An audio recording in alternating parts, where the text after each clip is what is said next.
Hello, horror fans, and welcome to the Season 3 premiere of the Script to Screen podcast, where we delve into the spine-tingling world of horror cinema. Each week, we look at the scariest scenes, unmask the deeper meanings behind your favorite horror films, and explore the psychology of fear that keeps us coming back for more.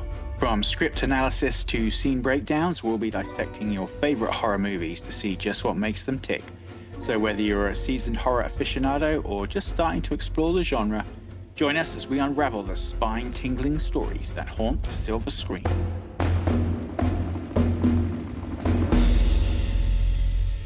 I'm Will.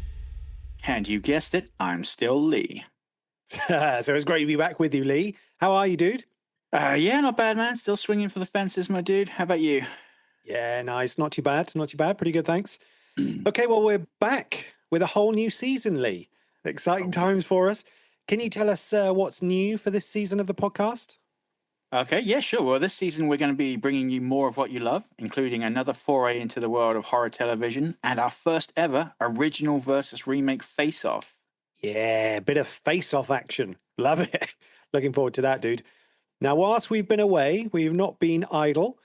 We've also spent a lot of time working on our website, which is scripttoscreenpodcast.com, where you can now find a lot more insight into the scripts and films we cover. We've added scareology graphs to illustrate the scares in each of the films and annotated script excerpts from the scripts to highlight some of the ideas and concepts we cover when dissecting the screenplays. So if you want to go deeper on your favorite scripts and your favorite films, there's more to interest and entertain over at scripttoscreen.com. Also, if you like what we're doing here on Script to Screen, please like and share the episodes. It only takes a moment, but it really helps us reach new people. And if you're enjoying the show, leaving a review is amazing for us, and it will be totally awesome for you to do that as well. But all that said, what have you been watching, Lee?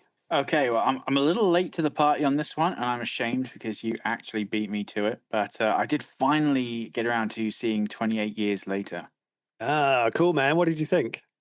I enjoyed it. I didn't think it was a patch on the first two, but something about seeing the infected in those big open country vistas was very appealing. And I really like the way they'd evolved into different subspecies, like the worm-eating fatties and the feral packs of blood spewers, and of course the dong-swinging alphas. Yeah, there was a significant amount of dong, wasn't there? Yes, a significant amount of dong. The last scene has me a little worried about the sequel, though, the Bone Temple, but I'm hoping this fear proves to be unwarranted. Right, okay, so you're referring to the Jimmy Savile ninjas. Absolutely. And mate, if you'd have told me like the long-awaited 28 Days Later follow-up would conclude with a small militia of Jimmy Savile ninjas, I think I'd have been reasonable in expressing some doubts to the fact, but there you go. Life is full of surprises. It is, isn't it? So how about you, my man? What's been on your screens this week? So this week I caught a few things. I saw Honey Don't. That's the second part of Ethan Coen and Trisha Cook's lesbian B-movie trilogy. So this one's like a neo-noir kind of black comedy. Stars the wonderful Margaret Qualley, who's absolutely great in this. It's really dry, but I kind of really enjoyed it. I also saw a film, which I'm sure you probably haven't seen, but it's called Comes a Horseman, which is like a Western, so you may enjoy it. And it stars James Caan and Jane Fonda. And this one, dude, this was a real find. I mean, this was directed by Alan Pakula, who I'm sort of working through his kind of back catalogue. You know, I'm sure you know him. He's done a lot of great films, but it also starred Jason Robards, who you recognise. But the real gem of this was a performance by William Farnsworth, who you'll probably know from David Lynch's Straight Story. I don't know if you've ever seen that. Can't say I have. Okay, well, it's a David beautiful. Lynch and I don't get on very well. Okay, well, funnily enough, like this is probably the least Lynchian of David Lynch's kind of back catalogue. It's a really kind of beautiful story about this guy who basically goes to find his brother, sort of an aging guy, and he travels on this sort of lawnmower, you know, to go and see his brother. It's really beautiful. But anyway, this guy, William Farnsworth, plays this in Comes a Horseman, plays this kind of aging cowboy, and it's just such a beautiful performance, man. But the film is really understated for the most part, so I really kind of recommend that one. It was really, really a great find. Nice. I mean, you had me at lesbian B movie trilogy, if I'm being honest. I was totally sold on that one. So awesome. So, what's strapped on the table for dissection this week? Well, Lee, this week we're going to be looking at the modern masterpiece that is A Quiet Place. Oh, cool, man. It's no secret that I am not shy about throwing the term masterpiece around, but in this case, from concept to completion, it is justly deserved. Yeah, you are quite liberal with your use of the term masterpiece, Lee, I have to say. But we shall see if it's deserved in this case. But what made you choose this film for dissection? Okay, well, first off, obviously, this film is based off of the concept: "If they hear you, they hunt you," which is a bloody fantastic tagline, by the way. So, of course, we'll be looking at how the film uses sound or the lack thereof to create unique moments of tension and utilize some truly excellent world building techniques. Secondly, this film is a perfect example of writing the best script for the most appropriate reader, something I've talked about before. The original spec script, written by Brian Woods and Scott Beck, stood out from the pack not only with its brilliantly simple yet effective concept, but the script is packed with imagery and clever formatting choices that make it a genuinely unique read, and one that was quickly picked up by Paramount. Having made the sale, the script then found its way into the hands of actor director John Krasinski, who would perform an in depth rewrite of the script and pretty much turn it into the film we know and love today. My roundabout point being, the unique spec script sold itself and attracted the attention of some A list talent, therefore, job done. And it was then time to add the finishing touches and turn that compelling script into a marketable movie. Okay, awesome. So are you kind of hinting that you feel the spec script wasn't that good? Absolutely not. I mean, the spec script was and still is one of the smartest, most ingenious screenplays I've ever read, but it does have some issues. The biggest being that it's simply too short, weighing in at 67 pages, several of which consist solely of Brian Duffield esque minimalistic splash pages. The spec would probably have run for about an hour, if that, as it stood. Secondly, as we all know, the mythical Hollywood script reader is a creature of tradition and familiarity. It's born and bred to consume perfectly formatted Courier 12 in strictly aligned margins, and often struggles to assimilate anything else that may deviate from this tried and tested formula. Okay, cool. Get what you're saying. Nice. So we'll be looking in detail at the film's use and absence of sound, how the spec script used imagery and formatting to make it a compelling read, and how Krasinski helped remold that spec script into the final feature.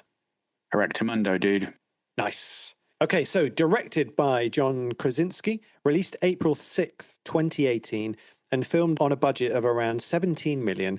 A Quiet Place would go on to earn over $340 million at the box office, making it one of the most successful horror movies of the modern age and spawning sequels, a prequel, and video game adaptation. So money well spent by Paramount, eh? Bang for your buck.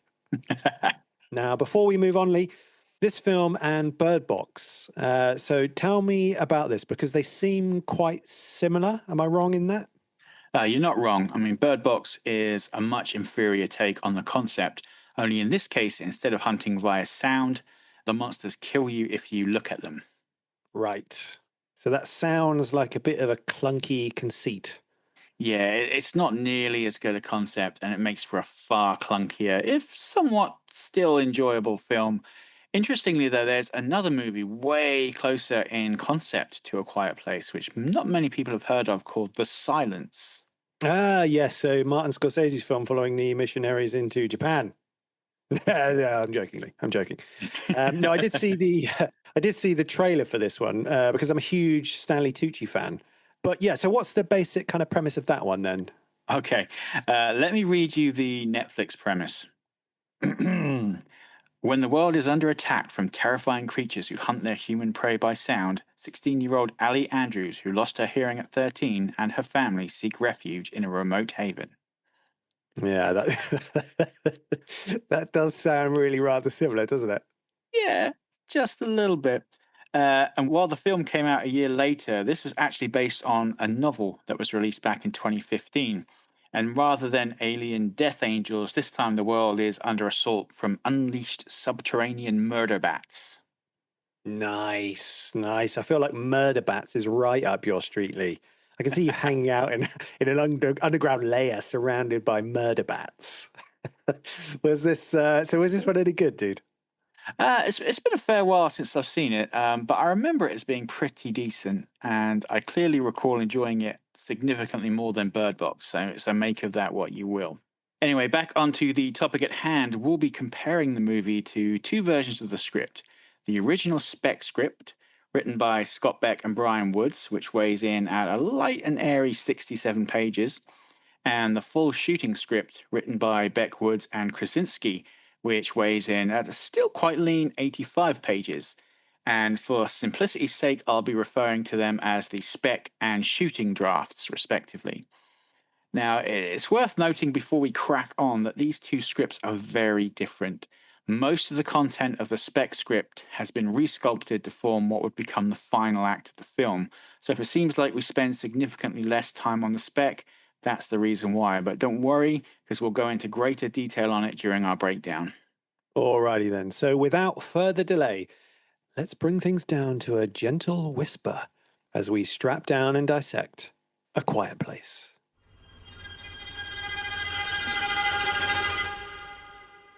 In a post apocalyptic world, overrun by blind alien predators that hunt through sound, a family fights to endure unspeakable tragedy in deathly silence. For every stray whisper, an errant footstep could mean death, and their survival depends on their ability to communicate silently whilst protecting each other from relentless, unseen danger. Now, before anything appears on screen, we are hit with some ominous, low-key music, and the words Day 89 are superimposed on black. Now, interestingly, the superimpose is missing from both versions of the script. So we open on an empty, abandoned, and overgrown street and see a shop window pasted with missing person posters. Yeah, it's great visual. Not sure it makes a lot of sense, though. Oh, God, already, Lee? I mean, I've barely got into my stride here, dude. Sorry, I'll come back to it, but let's get through the opening scene first, as it is an absolute stonking banger. Okay. So we find ourselves inside an abandoned pharmacy. Tiny feet flash on screen as we watch three children, all barefoot, navigate the store without making a sound.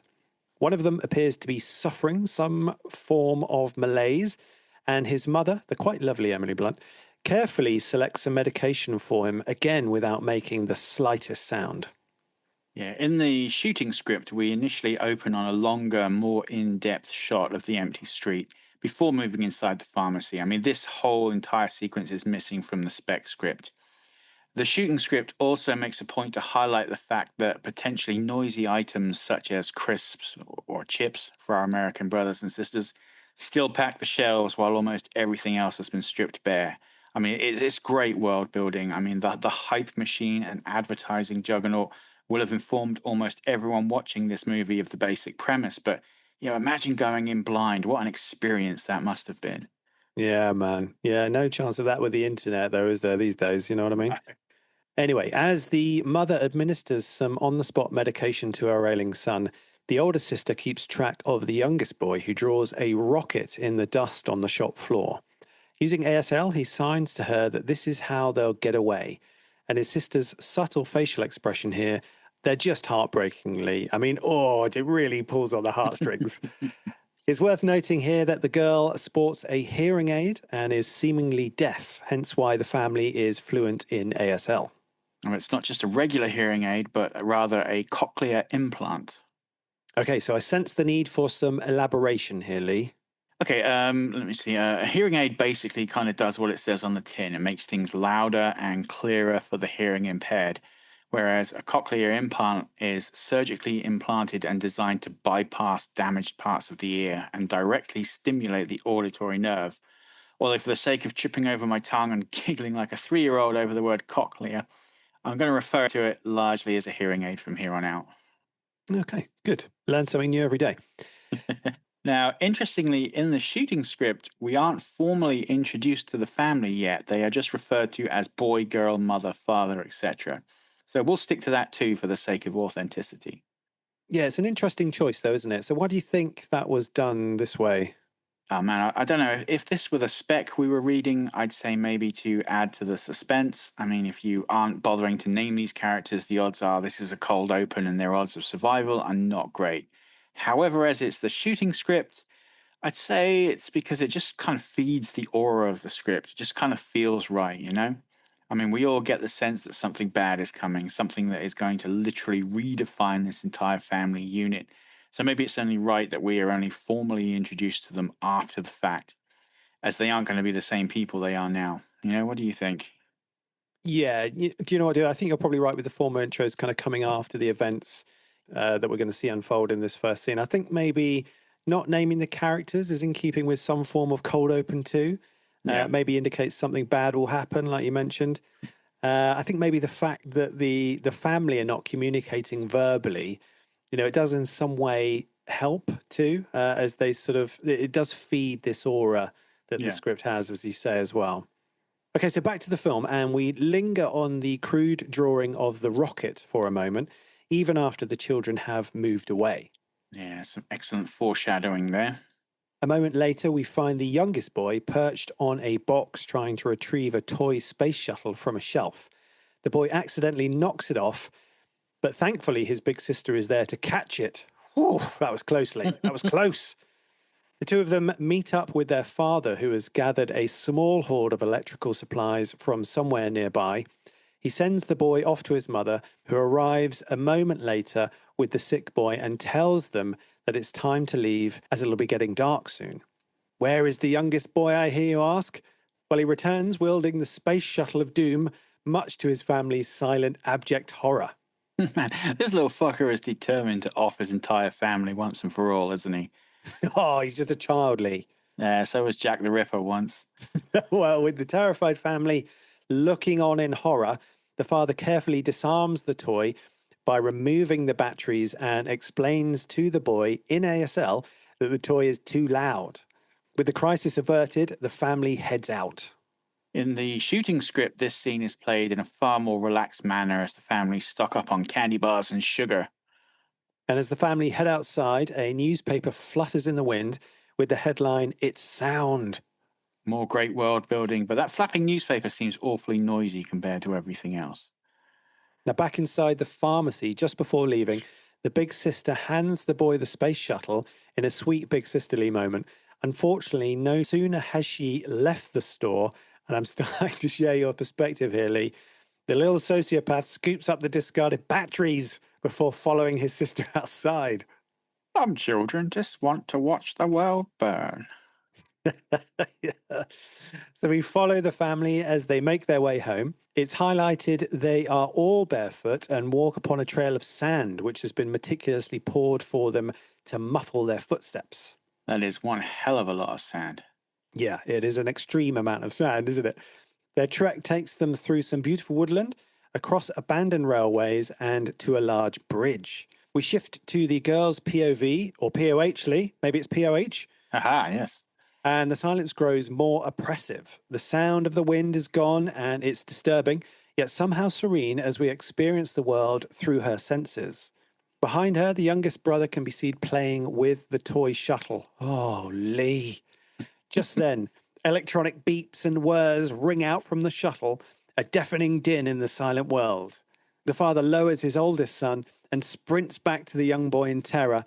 The deaf girl is momentarily confused, and the mother is overcome with horror at this moment, Lee. Something crashes through the trees nearby, and the father pushes himself harder, but it's too late. The boy is struck by something massive and inhuman, and we cut to black. Fuck me, man. I mean, this scene is a masterwork. And I know I say that a lot, but this is pure perfection. This whole opening is faultless from start to finish. Yeah, high praise. I mean, it's bloody good though, isn't it? Oh, there's just so much character work here, and all of it without saying a word. You know, like the father's grim determination, like the anguish in his eyes. He knows what's going to happen, but he has to try and save his son. You know, the mother who literally has to gag herself to prevent herself from screaming. You know, she cannot even look because she also knows that her son is about to die right in front of her. And then you got like the deaf daughter who you know is going to feel responsible because she gave him the toy. Not to mention, she was the closest to him, and if she'd been aware of what was happening, she could have gotten to him in time to save him. I mean, even the sick brother, if he'd been strong enough to walk unaided, his father could have carried his baby brother. They all have stakes in this opening scene, this opening tragedy. And I genuinely think that this may be the greatest opening to any movie ever. It's like a frigging cinematic Picasso. Oh man, I mean, yeah, I'm not sure I can say it's the best ever. I mean, but to coin a favorite phrase of yours, Lee, it's a hell of a face punch, isn't it? And it clocks in at around the 9 minute 30 mark. Yeah, absolutely. I mean, amen, brother. And the more you think about it, the worse it kind of gets. How so? Well, I mean, as we'll learn, these things like death angels, as they're widely known, don't eat their kills. They just silence them and move on. Our poor family, or at least the father, would have had to wait in silence for the creature to depart, and then, all without uttering so much as a moan of grief, would have to gather up the remains of his son and dispose of them accordingly. Maybe they just accepted his fate and moved on. Uh, it's possible, but especially after we spend some time with these guys, I don't think that would be likely. And if they'd done that, they'd have to walk past the spot where his remains lie every time they needed to go into town, and the knowledge that animals would be chowing down on his remains probably wouldn't sit well. Jesus, dude. That just made things really grim, man. Thanks for that. Yeah, in the script, the father is close enough to get hit with his son's blood, but thankfully in the film, he doesn't quite get that close. But check out the scene as it's written.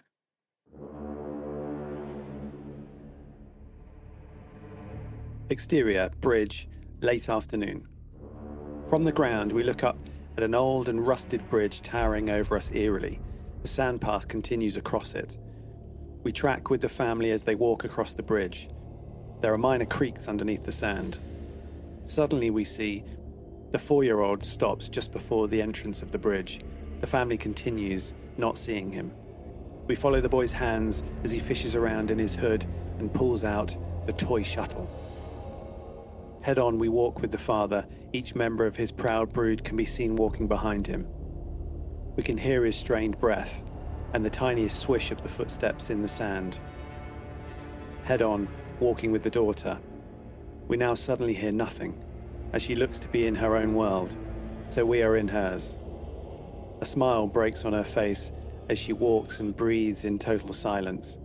We walk with her for a long moment, when suddenly behind her, a flickering red and blue light. The girl does not turn. She just keeps walking, still smiling. As she looks up to her mother, we go into slow motion. From the girl's POV, we see her mother and father spin around with a frantic shock on their faces. Back on the girl. She looks confused at her parents' behavior. Lights again flash eerily behind her. On the father, rushing to put the boy on the ground and turning to run. On the mother, spinning round with terror in her eyes. She looks to be holding in a scream. Back on the girl, slowly beginning to turn around at what her parents could be looking at as we speed back up to normal. A loud, playful beeping rushes in from the blinking shuttle. Then from the woods we hear the most unmistakable, horrifying screech. On the mother as she slowly lowers the backpack to the ground, her legs begin to fail her. On the father running, violently shaking his head, it looks like he's holding in a scream. The trees behind them rustle and snap as something barrels through. On the boy, holding up his spaceship proudly to his incoming father, an enormous smile on his face. The father, 20 feet away, his face is a still frame of pure fear as he runs to camera. Then, the most immediate and terrifying combination of sound one could ever imagine. A shriek, a scream, a crunch. Then, on the father as a thin line of blood splatters on his face. Mid-run, the father's body immediately goes limp, failing him as he comes to a halt just in front of the camera. Then, as quickly as it came, the sound is gone. In a wide profile, the father stands lifeless. The two children stand frozen with fear. The mother drops to her knees and a space shuttle blinks silently in the sand. The 4-year-old is gone. Once again, only the wind can be heard. Black. Yeah, gripping stuff, dude, isn't it? And when your opener is this good, you're going to be in for a treat with the rest of the film, right? Absolutely, man. I mean, we then get a little something on the page that is reminiscent of the spec script in the way that it's formatted. The word silence, about a quarter way down the page, followed about a dozen blank lines later with fade in title, and then halfway down the page in large font, A Quiet Place. Okay, so you mentioned you had a problem with the missing person posters. Kind of. I mean, it's obviously meant to imply that these people were killed shortly after the aliens' arrival, which means that we have a period of time where the aliens are running amok, and yet society is still functioning to some extent. Newspapers are still being printed, for example. So I guess my issue is that it's kind of insinuated that the apocalypse was almost instantaneous, but in reality, it must have been a pretty slow and drawn out affair. In the shooting script, attention is drawn to a newspaper article that states that there have been 128 meteor impacts worldwide. For those like myself lapsing on their geography, there are 195 countries on the planet. So that's less than 1 point of impact per country. Now, obviously, depending on size, some countries are going to be dealing with a lot more impacts than others, and we don't know how big these meteors were or how many death angels are carried per impact. Obviously, the meteors can't be that big because they would have then caused like a apocalyptic blackout of the sun, which would have wiped out all life as we know it, which clearly didn't happen. And even if each impact point unleashed thousands of aliens, it's still going to take time for them to spread across the planet. And judging by their annihilate everything that makes a noise MO, it's going to take them bloody long time to do so. But according to our timestamps, it's taken less than 3 months. And that's assuming that they don't sleep or rest, which is kind of alluded to. Okay, so what's your point here, man? I don't know. I think I had one, but in the end, I'm just kind of debating how long this apocalypse would actually take to self-realize. I'm just being pedantic. You being pedantically never. Fair dues. Come on, let's get back on track. Okay, so a new superimposed tells us some time has passed and we are now at day 472. And that means that 383 days have passed since that opening scene. Maths. Well done, Lee. So we rejoin the daughter, only we are officially introduced to her as Regan Abbott, played wonderfully by Millicent Simmons, as she lies outside on some sand. The shooting script plays a little trick on us here, listing the location in the slug line as beach, before we realize that she is in fact in the middle of a cornfield. In the spec script, the girl's name is April, and she is 4 years younger, only 8 years old. So Regan is joined by her mother, Evelyn, and they head off together to tackle some chores. Evelyn, as mentioned earlier, is played by one of the greatest actresses of the present age, Emily Blunt. Absolutely, man. I mean, in the script, Regan is holding the infamous space shuttle toy, which she buries in the sand to hide from her mother, who in the spec script is called Mia. So we then seamlessly shift to the two of them on a CCTV monitor, which sits inside a basement where Father paces. Now, his name is Lee Abbott, played, of course, by John Krasinski, who is pulling multiple duties on this film. Yeah. In the script, the character's name is John, ironically. Did you see the handy exposition board in the background? I did. Yeah, I did see that, Lee. That did make me chuckle a little bit. Yeah. So basically, as we pan from the monitor, we're treated to a whiteboard, complete with newspaper clippings that conveniently fills us in on a ton of useful backstory, such as the creatures arrived on meteors, hunt via sound, are armored and seemingly indestructible, are a global world-ending threat, and there are three creatures in the area, and that they have no known weaknesses. I mean, to be fair, in a movie with little to no dialogue, you're going to have to find ways to pass information on to the audience. And while we may scoff at its simplicity, it works, man. I mean, without a word spoken and then about 5 seconds of screen time, we know everything we need to know about the Death Angels. Yeah, man. Look, there's no arguments here, dude. I mean, as an audience, we're now pretty much on an equal sort of knowledge basis to the Abbotts. Incidentally, do we ever learn anything more about the origins of the creatures? Not much. In the prequel, we learned that they actually feed off of an algae that came with them when the meteors hit, and that they are too heavy to swim. Anything else comes directly from the writers and directors. I mean, incidentally, this red algae is actually mentioned in the spec script as a kind of War of the Worlds esque red weed. So it's kind of cool that they went back to that in the prequel, I think. Cool, man. Tell us about that. Okay, well, the official headcanon for the aliens is that they come from a lightless world with much higher gravity than Earth, which is why they're hypersensitive to sound and extremely tough and strong.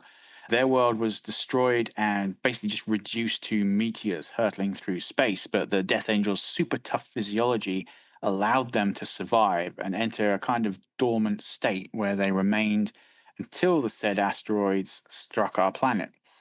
Now, having evolved on a sightless planet where everything that survived with them would have evolved to be super quiet, you can kind of imagine their discomfort at being dropped on a planet literally full of annoyingly noisy little flesh bags who absolutely will not shut up for love nor money. Well, Paul Lee, not you, Lee, the film Lee, has obviously been doing his research, and a huge stack of radio equipment shows us that he's not also been shy about trying to contact other survivors. And he resumes working through a list of emergency frequencies with a silent Morse coded message. We're then reintroduced to the last of the Abbott clan, the surviving brother Marcus, as he kills time pretending to drive an old, broken down pickup. Young Marcus is played by Noah Jupe. Under his father's watchful gaze, the boy heads into the barn and down into an old storeroom where his mother awaits, and we see clearly for the first time that she is very pregnantly. Now, that does not seem like a very good idea now, does it? Not the most survival friendly option, to be sure, I think. Although this family has been through a lot, so maybe, this is how they heal. Maybe. And to be fair, if I was married to Emily Blunt, Okay, so later, as night begins to fall, Lee sits atop a massive grain silo and watches over his home whilst poring over keepsakes of his departed son.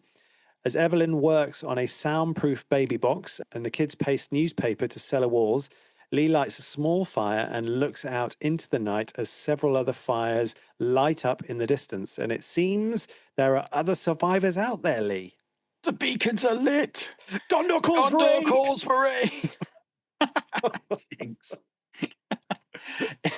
In the script, attention is called to a massive crater in the distance, and maybe it's because I was rewatching this on my phone at the time, but I couldn't see any such thing. Yeah, no, I didn't notice the crater either, to be honest. Evelyn prepares some fish, which is cooked in a hatch underground to keep the noise down, and she sends a reluctant Regan to fetch her father. The two share a silent acknowledgement, and it's clear that while some wounds may have healed, there's a lingering rift between father and daughter here. Yeah, I mean, the script does a really nice job here. Check it out.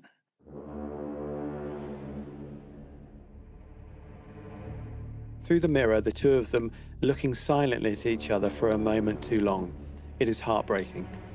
Regan pathetically gestures eating. As Lee nods, trying to muster a polite smile, we can see very clearly something is broken. Lee wipes his face with a towel and then turns to face an empty doorway. Nice. So isn't that a little against the show don't tell mantra? I don't know. I mean, I've always said sometimes you got to show, sometimes you got to tell. They're both resources in your toolkit. And to be fair, you could cut the last line, half line from the first two action lines, and it would be purely show. It's just for clarification, and in this case, the writer has chosen to do both. Yeah, cool. Okay, so the family say a silent prayer around the dinner table before eating, and in another great round of visual storytelling, there are no plates or cutlery, just cabbage leaves and bread. Later, as the parents tidy up, the two kids enjoy a game of Monopoly, only the pieces have been replaced with wool. Things seem safe until one of them knocks over an oil lamp, smashing it and starting a small fire at around 19 minutes and 20 seconds. Yeah, it's the first loud sound that we've heard, and it is deafening. I mean, two quick asides here. Firstly, the Monopoly board features really heavily in the original spec script, where it is featured as an image and has been repurposed into a crude map of the farm. Secondly, if there's any game in the world that is going to lead to a family's destruction, let's face it, it's going to be bloody Monopoly, isn't it? Yeah, the wars have been fought over less, my friend. Okay, so Lee leaps into action with the fire and smothers the flames, but the family is clearly terrified and they wait in silence. And the silence stretches on Birds scatter in the distance. Nothing. And the family relaxes. Crash! Something is on the roof, Lee! It moves noisily until something drops past the window and it's just a pair of raccoons. Whoa! False alarm. The noisiest fucking trash pandas in history. I mean, Jesus Christ. Oh, well, all is well, although the family, especially young Marcus, are still justifiably disturbed. I swear that kid spends the whole movie just making faces, inflicting various degrees of terror. He does, doesn't he? Bless him. I mean, meanwhile, the lovable raccoons skitter away into the cornfield where they no doubt laugh amongst themselves, great outdoor style, the sheer terror they've just inflicted when, bam, a massive clawed hand turns one of the furry critters into wallpaper paste. Man, I guess the local wildlife is going to be having a hard time with these aliens too, right? Definitely, and mate, and I know this is going to hit you hard, but I reckon in this world, dogs are pretty much extinct. Oh, dude, don't say that. There aren't any dogs in this film, are there? No, although there was one in the original spec script, though it was muzzled at all times. Oh, poor thing. Yeah, it didn't suffer long. Yeah, standard. The shooting script, though, has some really great character description here.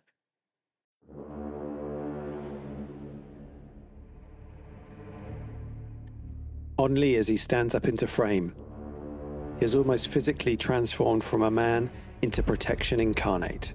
He slowly raises a stiff finger to his lips, his body so tense it looks painful. This is the unwanted version of himself that lies just millimeters under his skin, 24 hours a day. After a long moment, nothing. It would have happened by now. Lee finally nods that everything is okay. Marcus stares at Regan with a painfully apologetic face as she leans in and touches his hand. Bang! The whole family startles in silence. Something has hit the roof. Yeah, that's pretty awesome stuff, isn't it, dude? Yeah, I mean, interestingly, this scene is one of the first that's been lifted from the original spec, although it does play out slightly differently and occurs much earlier in the script, page 5 of the spec, as opposed to page 16 in the shooting script. In the spec, this scene also leads us into the title, so check it out.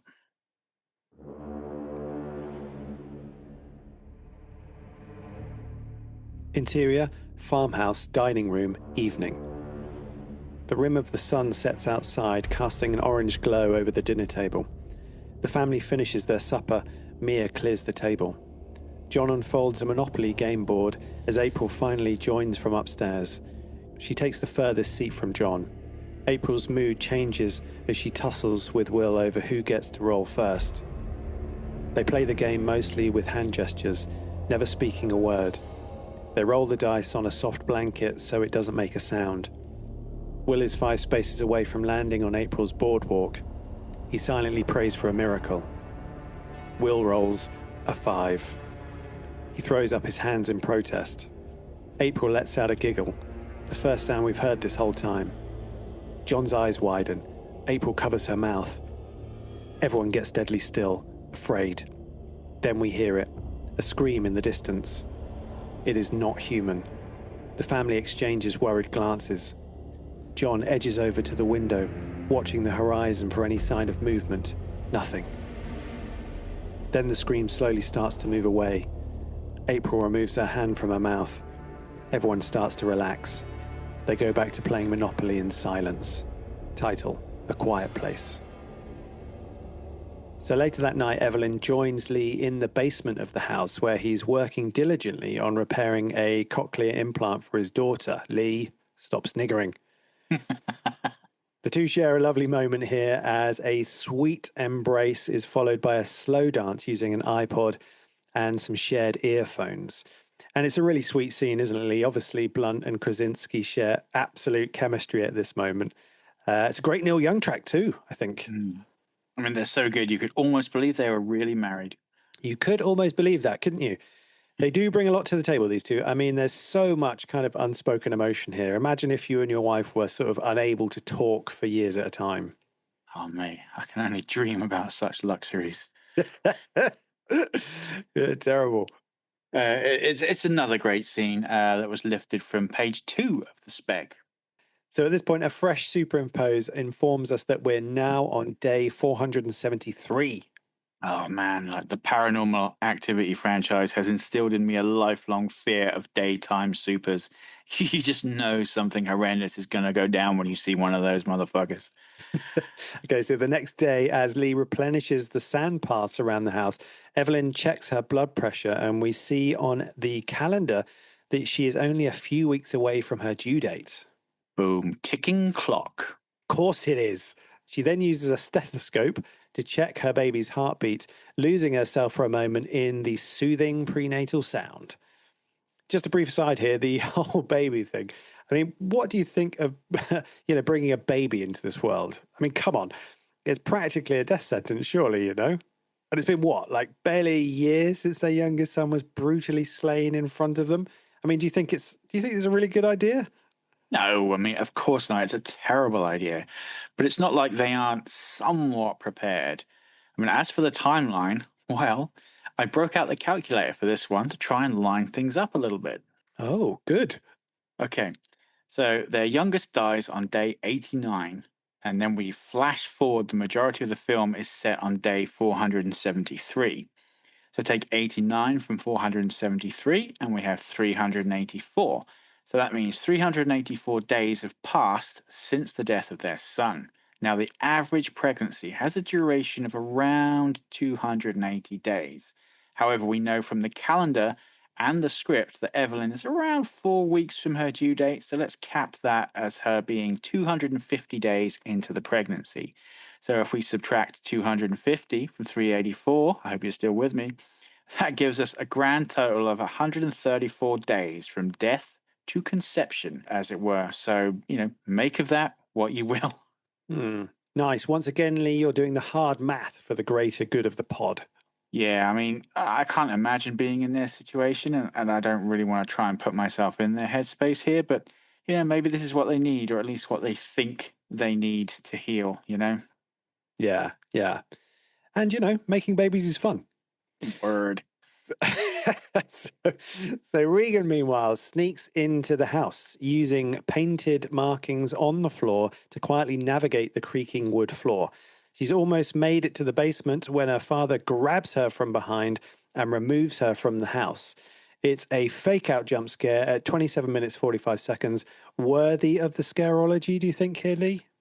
It's definitely meant to be a scare, what with the little audio stinger. And when I saw this in the cinema, I bricked it. So I'd say absolutely, yeah. That's been something I've been meaning to ask you about, actually. I mean, with your innate knowledge of horror, are you not somewhat kind of immune to jump scares by now? You'd think that, but no. I mean, maybe the fact I kind of know it's coming makes it worse, or maybe I am just a giant pussy. But jump scares always get me to the point I am somewhat a subject of ridicule in my small social circle. And in fact, I've often been told that my jumping often frightens people more than the actual movie does. Oh dear. I know. I feel shame. As you should, you big puss. Okay, so back to the movie.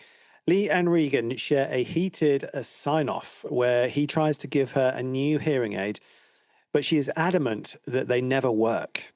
I mean, it is hard to properly emphasize just how good this scene is. I mean, Simmons and Krasinski just shine. There is so much on display here. This scene is well written, don't get me wrong, but it's the performances that really ascend to another level here. Yeah, it's a good scene to be. It's a freaking amazing scene, dude. In fact, I'd go so far as to say this is as good as any scene ever shot in any movie ever. Yeah, now you're just being ridiculously. Name me one scene that is better. There's a million, dude. I mean, I'm your father in Empire. You're going to need a bigger boat in Jaws. The chestburster in Alien. Are you talking to me in Taxi Driver, Rosebud, Citizen Kane, The Final Battle, Seven Samurai, This is as good. the escape scene in Shawshank? This is as good. Fuck off, Lee. It's a great scene, but it's not better than. I never said it was better. I said it was as good. And it's not even the best scene in the movie. Yeah, I think you've been drinking the Kool-Aid, dude. Maybe, perhaps. But let's move on, kind of.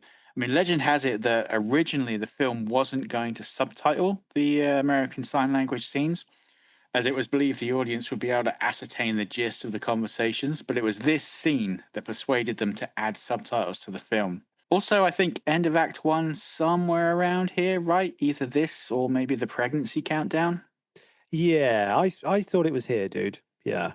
Okay, so Evelyn, meanwhile, is tutoring Marcus on math problems. Lee's good at maths because even in an apocalypse, people, you don't get out of school. Man, this is rapidly turning into the suckiest apocalypse ever. Well, things get worse for the lad as his father arrives and tells him that it's time for them to head out, a prospect that absolutely terrifies the poor boy. Thankfully, his mother is able to reassure him that it's important to learn these things and that his father will always protect him. Outside, Marcus is now kitted up and ready, but still pleads with his father not to make him go, while Regan is adamant that she'll go in her brother's place. Her father shuts them both down while Evelyn watches with clear disapproval as the family head off in different directions. Some really great visual storytelling in this scene. Lee and Marcus going one way, Regan the other, and poor Evelyn remaining steadfast in the middle. She's like the anchor that is holding the family together for sure at this point. And something that only recently struck me, spoiler alert, this is actually the last time the entire family is together, and I think that kind of makes this scene even more significant. And to be fair, you can kind of see where Lee is coming from, as Regan is, through no fault of her own, something of a liability out in the open world. I guess. I mean, don't get me wrong, she's highly capable, but in a world where survival is based entirely on sound, if you can't hear any potential noise you're making, that's a liability not just for you, but those around you too. I mean, what if you rip a noisy fart, for example? You're not going to know it was a noisy fart until like some alien is tearing your head off. Yeah, I get that. I get that, dude. But this poor kid is in desperate need of a daddy daughter day. Oh, for sure. Okay, for now, though, she retreats to her room where she tries on the newly fixed hearing aid her father gave her. And when it doesn't work, the poor girl pretty much breaks down. So, what does she do? She packs a bag and heads out on her own. Clever stuff. Meanwhile, her father and brother arrive at a noisy river. Okay, you talk about me being a massive jump scare baby, right? I had the volume up so high from the last couple of scenes that I absolutely shat myself when we cut to this river. It was so loud and Oh, so yeah. sudden. I think I nearly had a heart attack. And incidentally, there's a little extra scene in the script that didn't make it to the film, but I thought it was pretty cool. So check it out. Exterior, woods, valley pathway, day. From a distance, Lee leads Marcus down a thin sand path that cuts down the steep valley side and through the lush and learned evergreens of the mountain's canopy. Marcus walks rigid, like one would in the dark. His saucer eyes furtively clock every detail of his surroundings. Lee walks casually and confidently, periodically turning to wait patiently for his son. This is a day of teaching. On Marcus, as Lee puts a hand quickly but gently on his son's chest, stopping him in his tracks. Lee focuses down on the path. Off Marcus's quaking face peering around his father, we too move around from behind Lee to see a deer sitting in the middle of the sand path, an adolescent buck. It holds its impressive but still delicate antlers upright and proud as it stares directly at Lee and Marcus. An image obviously long thought impossible, the moment carries a certain calm, almost spiritual. After a long moment, the buck efforts its way to its feet, then turns and deftly steps perfectly along the sand path and disappears. I love the fact that the deer has seemingly learned to use the sand paths as a means to move more quietly.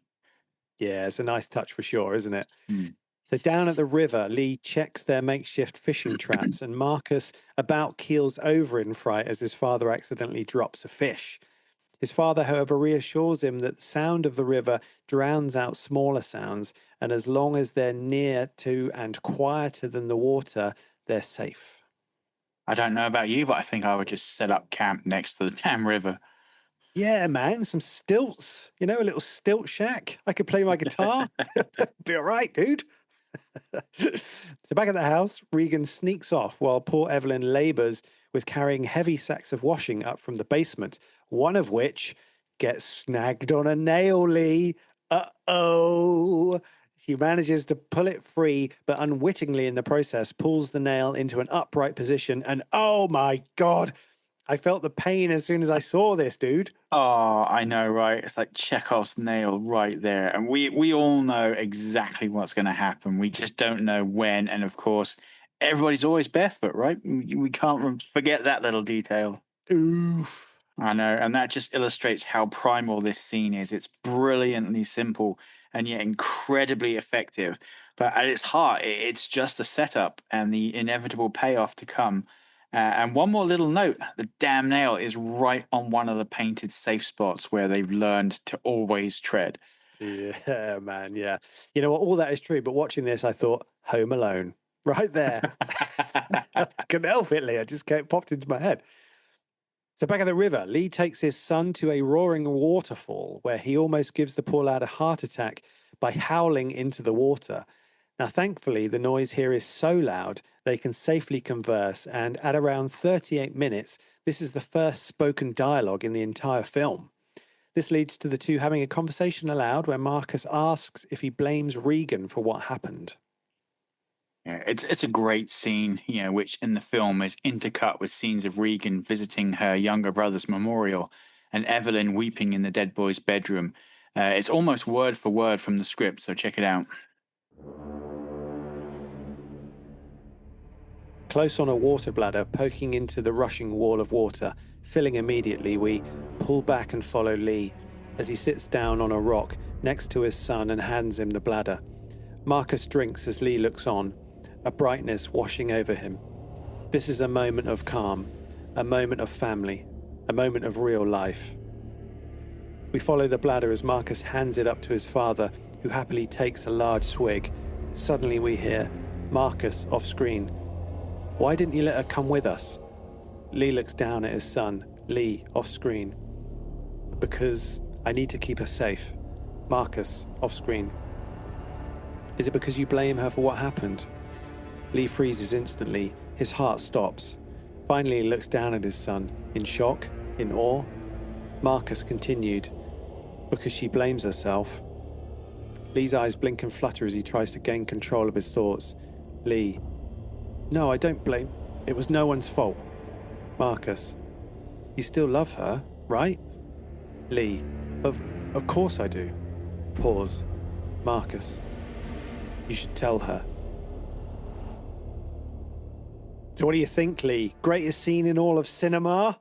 Nah, I'm just fucking with you. The father and son head home through some more beautifully unspoiled woodland and past an old decrepit house. Marcus isn't paying much attention to where he's going, though, as a figure rises up in the background and he walks slap bang into his father, who has stopped suddenly. There's an old man standing just a few feet away, and he looks as though he's had a much harder time surviving the end of the world than our protagonists. It gets worse, though, as at the man's feet is a recently deceased woman, clearly somebody the old fellow cared deeply about. Lee silently begs the man to keep quiet, but if anything, this seems to be the straw that breaks the camel's back, as the old fella's face contorts like he's sucking a lemon, and he lets out a raw scream of emotion and anguish at this point. Lee snatches up his son and sprints for cover, taking refuge behind a hollowed out tree and clamping his hand over his son's mouth to muffle his screams, as we hear the old man being torn to pieces by a rampaging alien. This scene kicks off at around 42 minutes and 30 seconds and is a brutal reminder of the harsh world we find ourselves in. Yeah, I mean, I'm not going to lie. I get that the old guy is obviously going through some stuff, but that was a real dick move through and through. Well, it's an emotional moment for the old boy. Hmm. The back of the house, things aren't looking any better as poor Evelyn's waters break. Oh, God. Typically on the one time that she's lonely. Hey, if it doesn't rain, it pours. Yeah, nicely. Nice. Evelyn is barely holding it together as she suffers noiselessly through her first contraction, and the music is kicking up big time, getting us on the edge of our seats here, Lee. She's heading down into the basement, and we know, by God, we know what's coming, Lee. Right down on the fucking nail. Nailed it. Yeah. Now, justifiably, she lets out a pained gasp, but even worse, she drops the picture frame she was carrying, which shatters on the floor. And one thing we've learned that tracks the damn monsters is shattering glass. At exactly 45 minutes and 8 seconds, I think this belongs on the Scarology, Lee. Yeah, no arguments from me on that one, bud. And let me just say, if I'd stepped on that mother, the amount of four-letter expletives uttered would have instantly doomed me to a swift and bloody demise. Incidentally, the nail is another scene that was lifted from the spec. Also, when you do the thumbnail for this episode for the website, no pun intended, but it should just be a shot of that bloody motherfucking nail. And one more thing that's just popped into my head, right? That nail that's sticking up, it's what, about like 4 inches, do you think, off the step? Something like Something that. like that. She steps on it and it does not come out the top of her foot, which means it goes right through the base of her foot, up into the bottom of her leg. Mm, Ow! nasty. Nasty. Yeah. Okay, well, consider the the shot of the nail done as a thumbnail. We'll do that. Nice. Anyway, if that wasn't enough, the poor woman then has to pull her foot off the nail and then trip the breaker that turns the lights illuminating the farm red, signaling danger or maybe incoming baby. Hmm. I mean, she was headed down there before she made the noise, so I'm thinking baby. Although that does also equal danger, I guess, because there's going to be noise involved one way or another. Yeah, so job done. She heads back upstairs, but there's a bloody death angel at the cellar door. Awesome scare at 46 minutes. Without skipping a beat, she backtracks and retrieves a kitchen timer from a cluttered shelf while enduring yet another silent contraction. Yeah, I'm starting to think women greatly exaggerate this whole childbirth thing. Look how easily she's dealing with it. Yeah, you and the American president, bud. I'm kidding. Honestly, ladies, don't kill me. I'm kidding. I've been present through multiple childbirths, and I have nothing but respect and admiration for all you lovely mothers out there. Okay, I'm waiting for a pun. No pun this time, dude. Like for once, I am being fully legit. Okay. Childbirth, the real horror movie. In the spec script, all of the noisy items like timers, clocks, etc., are kept in a locked safe, which I think is a really cool touch. But seeing as how it seems the kids aren't allowed in Lee's workshop, I guess it's kind of safe to keep them all on a shelf. Thankfully, the boys return and see the red lights, and realizing something is wrong, they race for the house. Evelyn, meanwhile, hides in the basement as the creature makes its way down into the room with her. Thankfully, it is distracted by the kitchen timer, and she is able to sneak up the stairs, only to find another alien lurking outside the house. Oh man, this poor lass just cannot catch a break, can she? And let's talk for a second about the sound design for these unearthly monsters. I mean, when not attacking, there are no like ungodly shrieks, rather a rumbling kind of predator-like clicking, not unlike sonar of some kind. Yeah, I mean, it's great audio, and it just adds to the tension and the fear that kind of radiates, from the screen every time these things make their presence felt, right? It's just Mm. great. So, in the yard, with the house cut off by a roving death angel, Lee sends Marcus off to set off one of their fail safes, a rocket. The poor lad looks ready to soil himself, but to his credit, with his mother depending on him, the lad steps up and sprints off. Evelyn, meanwhile, has made her way upstairs and settles into an empty bathtub to deliver her baby as the alien horror begins to ascend the stairs. We're intercutting between the family members now as Evelyn struggles to give birth with an alien looming over her. Lee loads up a shotgun, Marcus sets off the firework rockets, and Regan, finally becoming aware of what's happening after seeing the fireworks, races home. All the while, the music is pounding, and we are literally on the edge of our seats here, Lee. I think I need to take a breath. I know, man. Oh, my God. So, just as the fireworks explode, Evelyn finally lets out a harrowing scream of agony. But is it safe to do so? Man, I just have to gush a little more on the performances here. I mean, Emily Blunt is an absolute powerhouse in this film from start to finish, an absolute force of nature. Oh, she's truly amazing, isn't she? Totally amazing. Hmm. Okay, so Lee searches the house under the cover of the fireworks, following his wife's bloody footprints upstairs until he finds the bathtub empty and soaked with blood.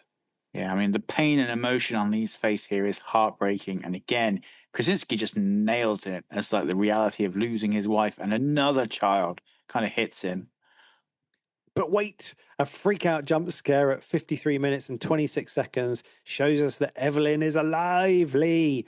And Yay! in and in her weakened state, she's managed to conceal herself in the shower. Paulie is definitely being put through the ringer here, isn't he? But for now, Mm. everything is okay. Meanwhile, Marcus is making his way back to the farm through the cornfield when he hears something moving through the corn. Poor kid gets to put on his scared shitless face again. And this scene reminds me, you see how his torch is flickering? Yep. So the lights in the bathroom during Evelyn's labor were doing the same thing, which kind of suggests that the death angels seem to emit like a kind of a low frequency electrical pulse of some sort. Ah, interesting. Okay, well, the child flees back up the sand path before turning off into the cornfield. You know, the noisy as fuck cornfield. He's just a childly. He's doing his best.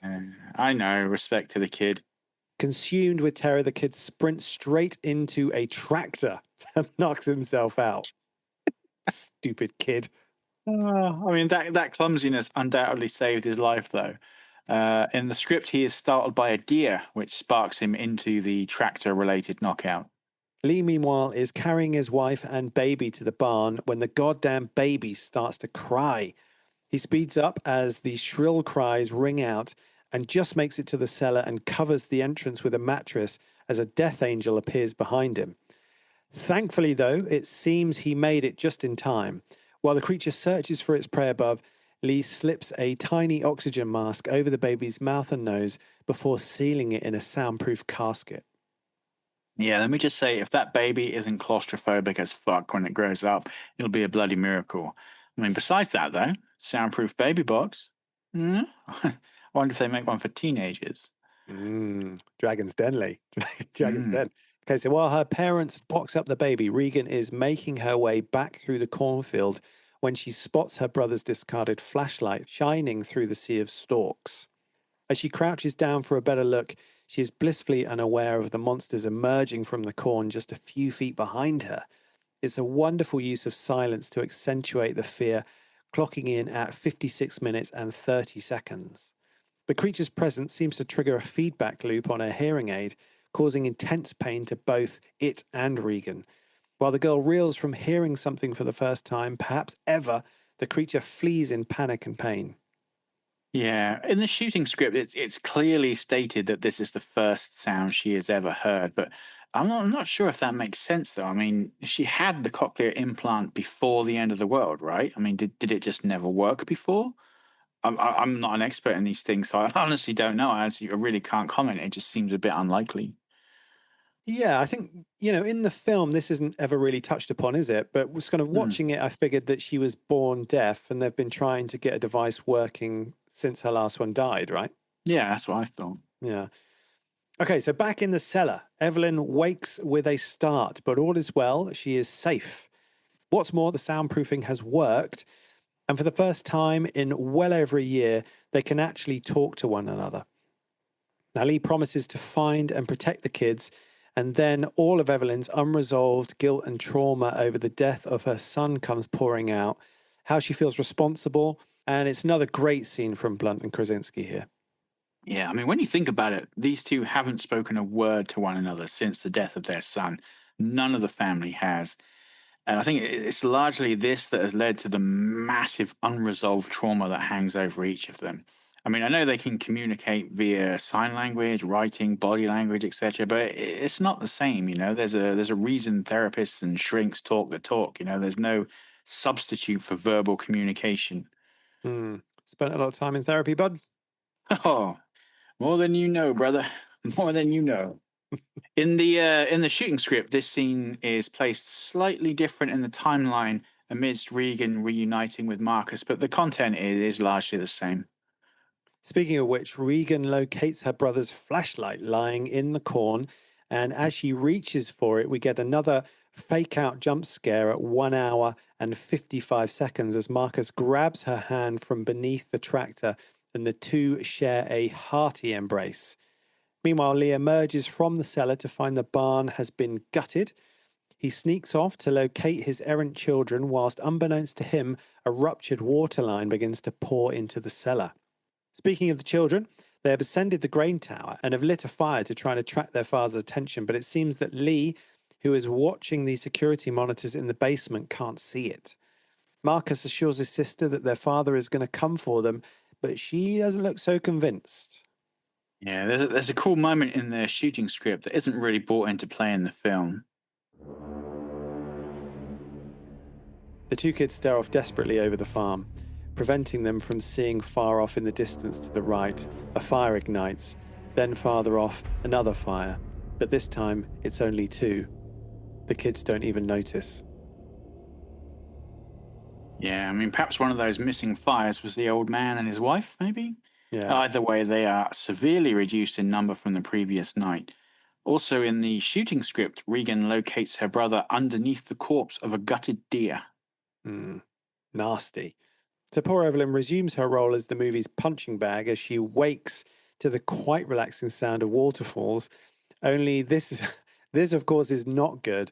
The cellar is flooding. In fact, it's already more than knee-deep in water. And to make matters worse, as if this wasn't bad enough, there's a monster crouched at the foot of the cellar stair, just feet away from her stirring baby.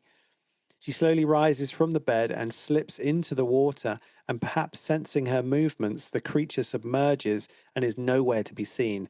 And it's a genuinely horrific sequence, kicking off at around the 1 hour, 3 minute and 30-second mark.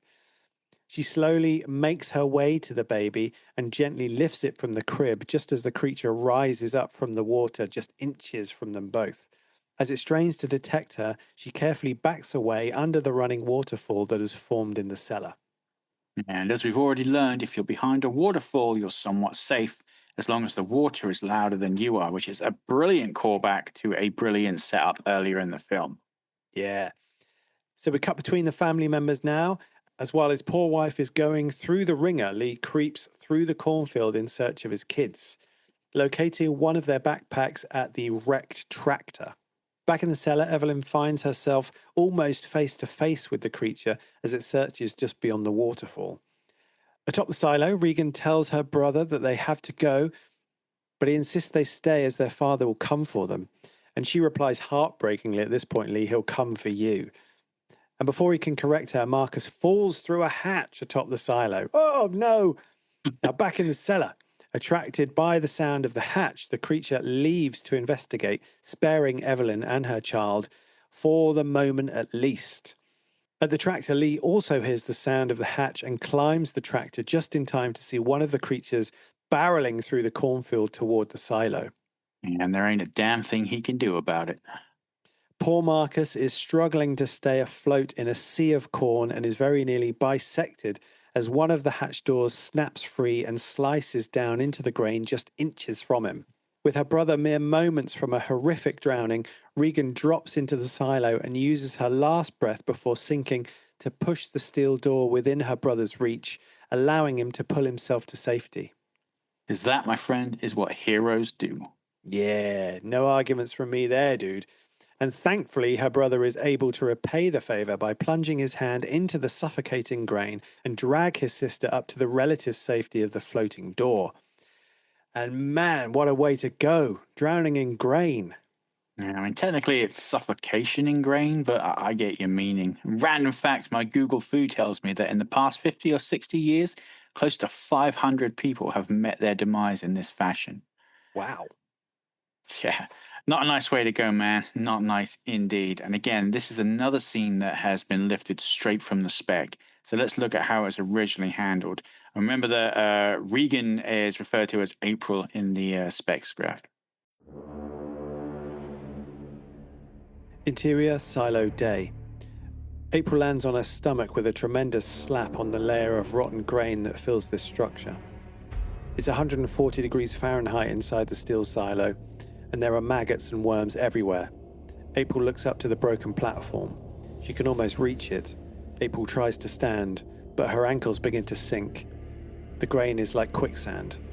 The more she moves, the deeper she drowns, until her entire body is submerged and we can no longer see her face. The 80,000 bushel grain bin devours April alive. 5 seconds. That is how quickly someone can become engulfed in flowing grain and unable to get out. 30 seconds. That is how quickly someone can be completely submerged in flowing grain and suffocate. 0. That is how many people can survive being buried under grain without air for a few minutes. It's great, isn't it? Short, sweet, and direct. Yeah, man. Okay, so back to the film though, and with the kids safely adrift on their steel raft, Lee sprints for the silo, inside which Marcus bids his sister be quiet. Has he heard something? Fuck yes, he has, as a death angel drops into the silo next to them at 1 hour, 9 minutes, and 40 seconds. Quick thinking Regan tips the door over, using it as a shield by putting it between them and the creature, but unfortunately submerging them both up to their shoulders in grain once again. The shield proves largely ineffective as the creature's monstrous claws punch straight through it. But right on cue, Regan's hearing aid starts to screech again as it reacts to the creature's proximity, and it tears out of the silo in agony, leaving a massive hole through which the kids can escape. Yeah. In the spec, Regan slash April is spared from asphyxiation by the creature slashing through the silo from the outside, literally spilling her and several tons of rotten grain out into the night. This was the original plan for the film too, but budgetary restrictions and child safety laws saw the scene somewhat rewritten. Yeah, safety first. Yeah, I mean, to be fair, I don't think we missed much with the changes. I'm kind of more upset about the fact that in the spec, the grain is rotten and infested with maggots and worms, which makes the scene 10 times more horrific in my book. Yeah, that would have been pretty gross. I mean, it's horrific enough. I mean, actually Yeah. thinking about it, if there aren't any real sort of gross out moments in this film beside the odd flash of blood and, Mm. briefly glimpsed kind of mutilation. And I think actually the film is probably better for it. If it's a gross out, then it kind of alienates a percentage of the potential audience. Yeah. I mean, that's actually a really good point. I mean, still, it would have been cool to see, but you're right. It's better without it.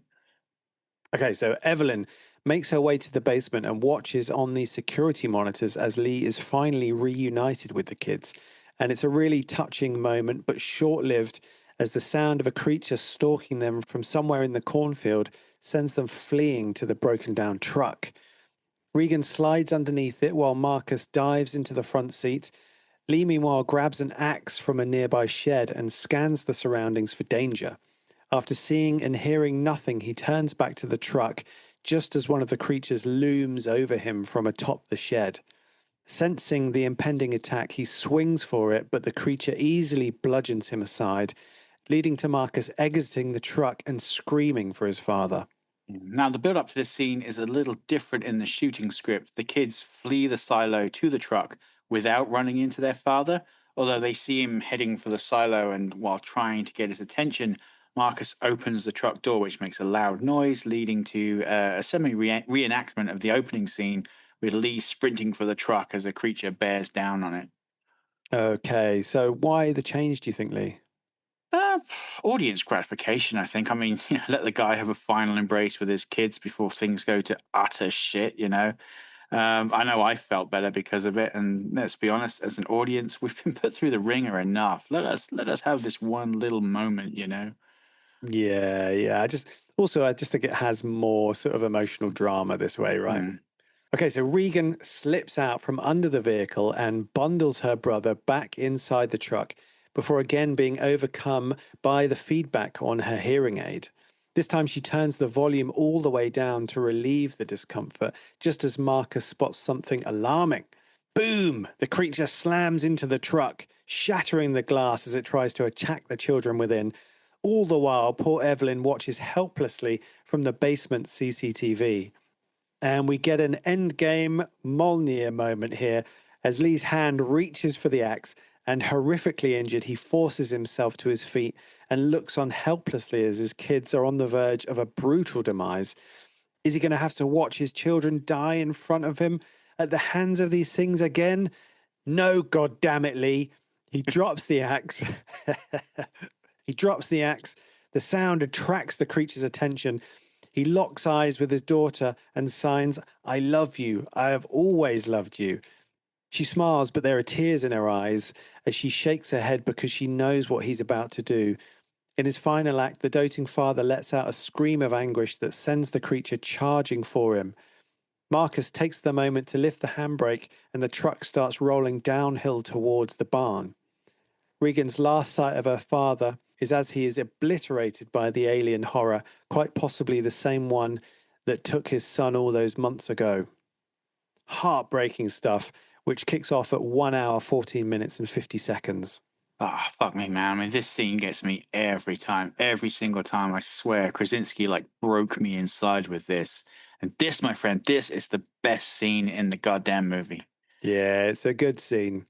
It's an amazing scene. I mean, maybe it's just me. I don't know. I mean, it's no secret I'm a father, proud father many times over, so I can 100% relate to this. And honestly, I think it kind of speaks to me maybe on like a primal level, but that scream, that look on his face, that is like every frustration, every heartache, every mistake, every unspoken moment for the last 473 days of hell that this poor man has endured, just kind of welling up and boiling over and manifesting into that one long forbidden vocalization of anguish. I mean, mate, I'm not even embarrassed to admit I cried like a baby in the cinema when I first saw this, and it makes you well up every time. This is like my old Yeller moment, I think.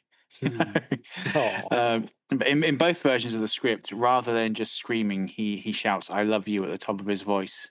But in my not so humble, usually correct opinion, the scream is so much better. Not simply because his daughter wouldn't have been able to hear him anyway. Finally, though, and I really hate doing this, as I love this scene so much, but if Regan had just kept the volume up on her hearing aid, her father would probably still be alive, as the creature would have most likely fled in pain. But, hindsight and all that. Also, and I know it's really late in the film, but start of Act 3 here, maybe, do you think? well, it's a really good scene. And I think Krasinski does really well here.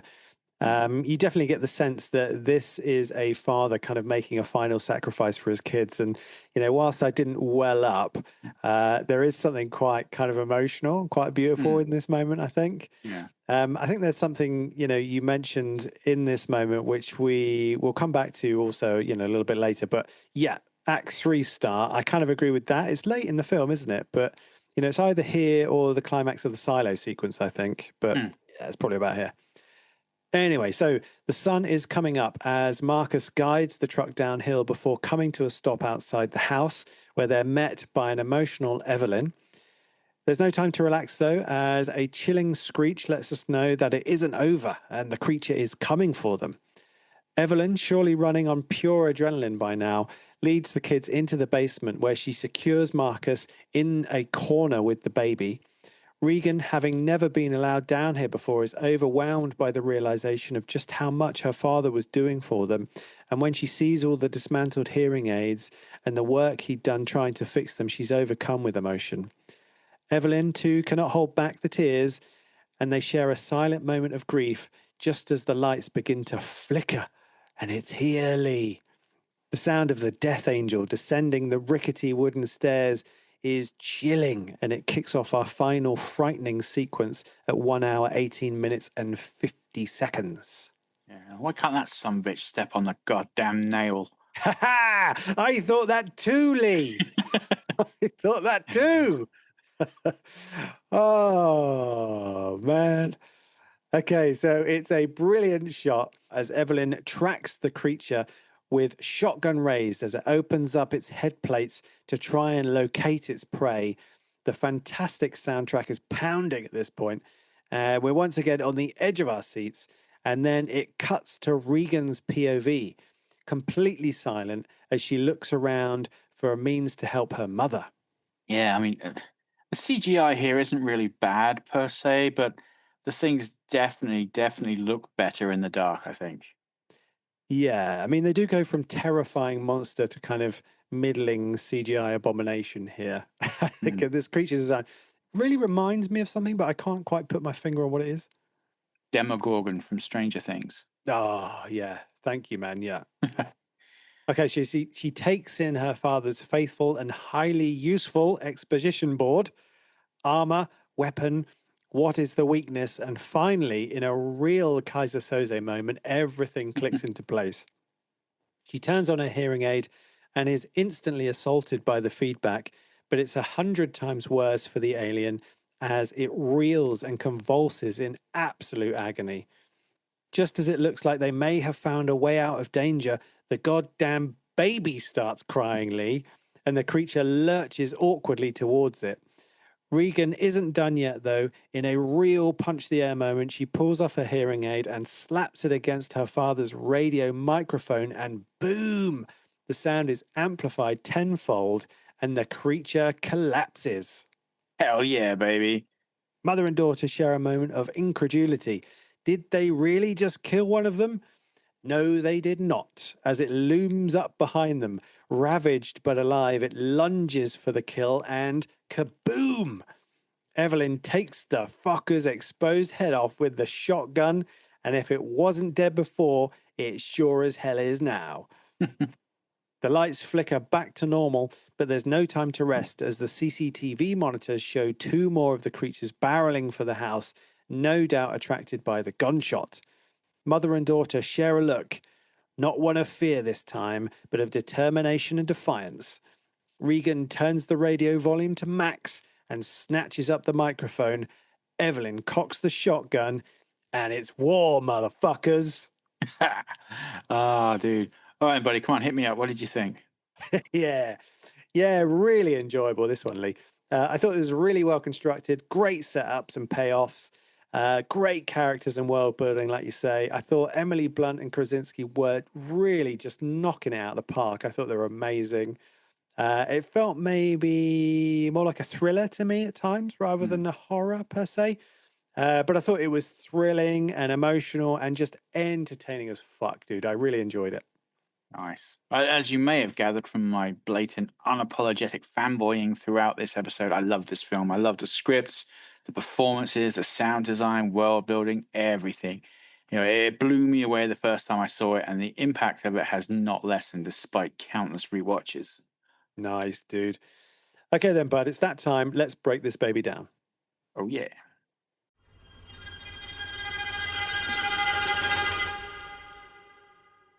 So, as I'm sure you're all aware, we begin our breakdown with a retrospective look at our reasons for choosing the film. So, first up, let's take a closer look at how the movie uses sound or the lack thereof to really kind of hammer home its themes. First, the obvious, the fact that this deeply wounded family cannot verbally express themselves means that they're all carrying so much unresolved trauma and guilt. I mean, their audible handicap has resulted in them all hiding behind it and kind of retreating into themselves. Yeah, I agree. I think like the use of sound in this film really gets at the theme, like you say. Although they can obviously communicate via ASL, the father seems unable to communicate to his daughter that he still loves her, after the death of their youngest child. And it's a really great kind of metaphor in that sense. It does seem to be a film about, what is left unsaid Mm, and what should and should not remain silent in a way. And I think that, the use of sound in the movie sort of really yeah. gets at that theme fantastically well. As with a lot of the films that really work well, I think having something like A Quiet Place, in this case, sound, which really gets at the film's theme, goes such a long way to make a film work and stand out. It might not be kind of recognized consciously when you're sort of watching it, but I think subconsciously these devices really work on an audience and show how much thought has gone into making the film as well. Mm. Yeah, absolutely, man. Absolutely. Okay, so next, let's really dig into that spec script and how it uses imagery and formatting tricks to kind of create a unique and pretty unforgettable read. So I'm going to start just by summarizing the spec script from start to finish. And as we go through, I'll talk about some of the clever techniques and imagery used within. So, first off, we begin on the farm. The family routines are established, although as yet we don't know why they are afraid to make any significant sound. The first 4 pages follow this trend. We have the iPod dance scene between husband and wife, and then the potentially life ending game of Monopoly on page 4, which is our first introduction to the creature. There's only one of them, Spec Script, just one creature. Page 5 introduces us to that goddamn nail, which is already just sticking up in a serious health and safety hazard. And we see the tension between father and daughter. There are signs throughout the spec of a deceased child whose name was Iris. Only here she is an older teenager, and we don't find out what happened to her for quite some time. Pages 6 to 8 take us on the expedition with father and son.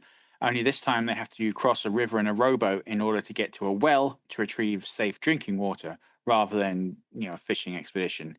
We then visit the soundproof cellar before the mother's waters break on page 9.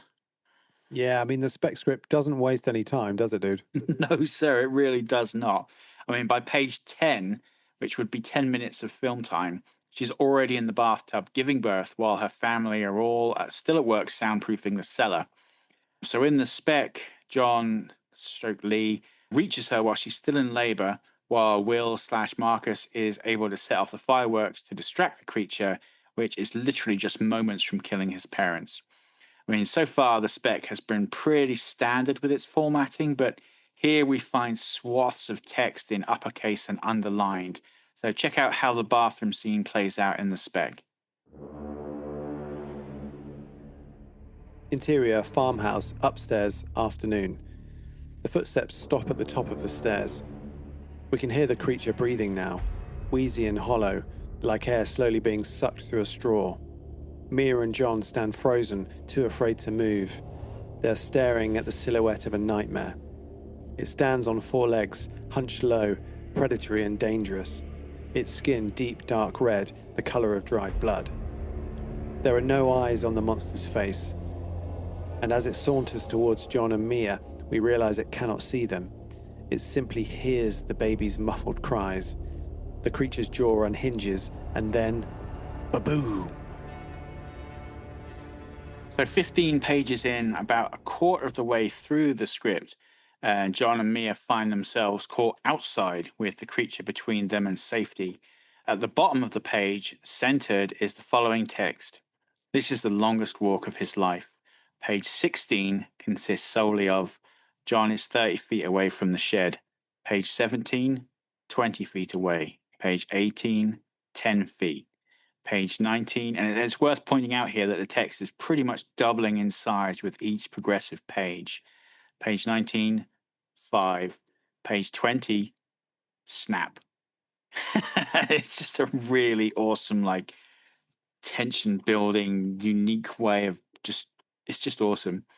But the family just make it to the safety of the shed, where John uses his MP3 player and some external speakers to momentarily lure the creature away.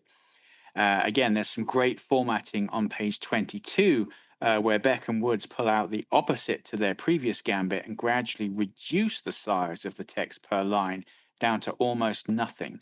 So check out the scene here. Interior shed, afternoon.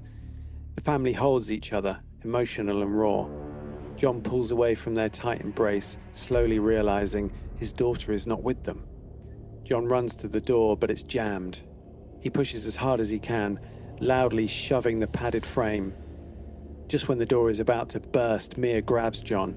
She pulls him back as the monstrous form returns outside, listening and waiting for even the faintest little sound. The next few pages find John and the family trapped in the shed with the creature lurking outside, while April is lost in the cornfield.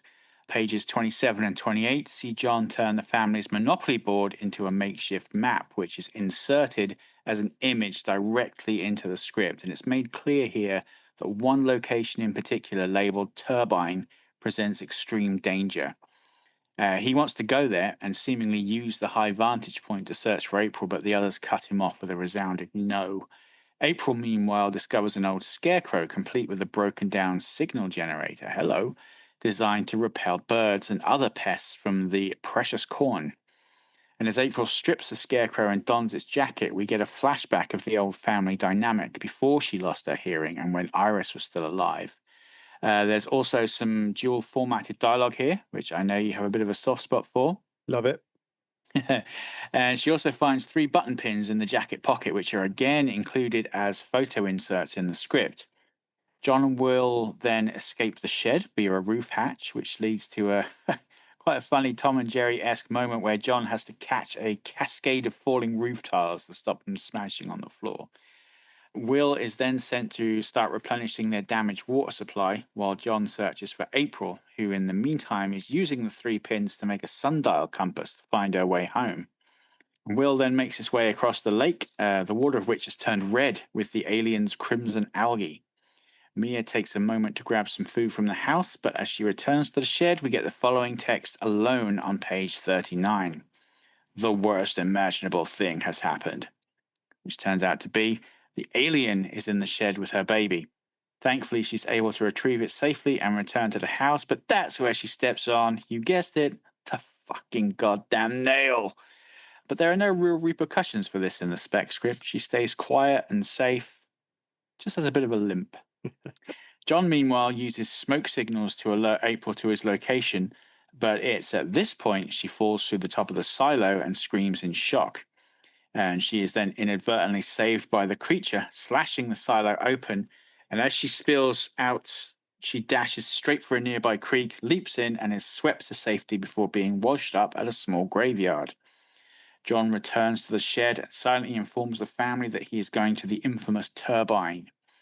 And we then get a series of flashbacks charting John's turbulent relationship with his daughters and capping off with an awful traffic accident that costs Iris her life and April her hearing on page 50. And it's really important for the story, so check it out. Iris. Yeah?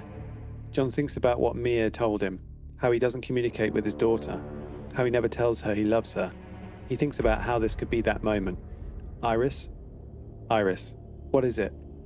A traffic light up ahead turns yellow. John drives right through it. John. Never mind. It's nothing. A speeding van cuts through the intersection and broadsides their truck with tremendous momentum. Suddenly, and without warning, the truck flips over, end over end, crashing to a violent stop. A silent beat, smoke billows from the hood, glass shards litter the street. John crawls out of the overturned pickup. John, no, no. He pulls April out of the wreckage. John, please, please, please. There's a body 40 feet away. She's not moving. It's Iris. John stumbles to Iris, picks her up. She's dead. John, no, please, no, Iris, please, Iris, Iris. April stands behind John. Her ears are bleeding. So yeah, quite different from what we got in the film, but yeah, still quite important to the family dynamic. And I think the whole basic, tragic loss thing is there. So anyway, John gathers lengths of rope and states his intention to try and trap the alien creature inside the wind turbine long enough to allow him to locate his daughter. On the way to the turbine, he stops off at a locked safe and removes 3 kitchen timers. He places them at intervals on his way to the turbine on reduced timers to kind of act as lures to the creature to get it to follow him, but not too closely. On page 53, we're treated to a scale illustration of a wind turbine as compared to a skyscraper and the Statue of Liberty, just to give us an idea of the scale on display here. And back at the shed, we realize John has missed a section of rope and is not carrying enough to escape from the turbine. And Will wants to take it to him. He's much braver in this version of the script, but his mother will not allow it.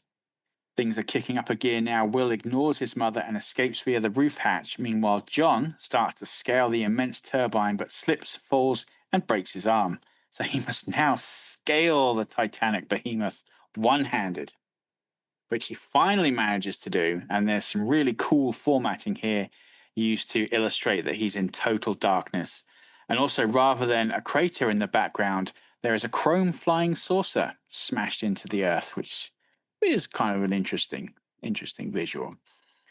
Despite lacking rope, John is able to rappel down the tower, reach a ladder, and successfully and safely hit the ground, where he then seals the doors and traps the creature within. Using this temporary respite to his advantage, John cries out to his daughter, whose voice answers from far away. With a bearing, John heads off to find her as the alien relentlessly smashes its way out of the silo.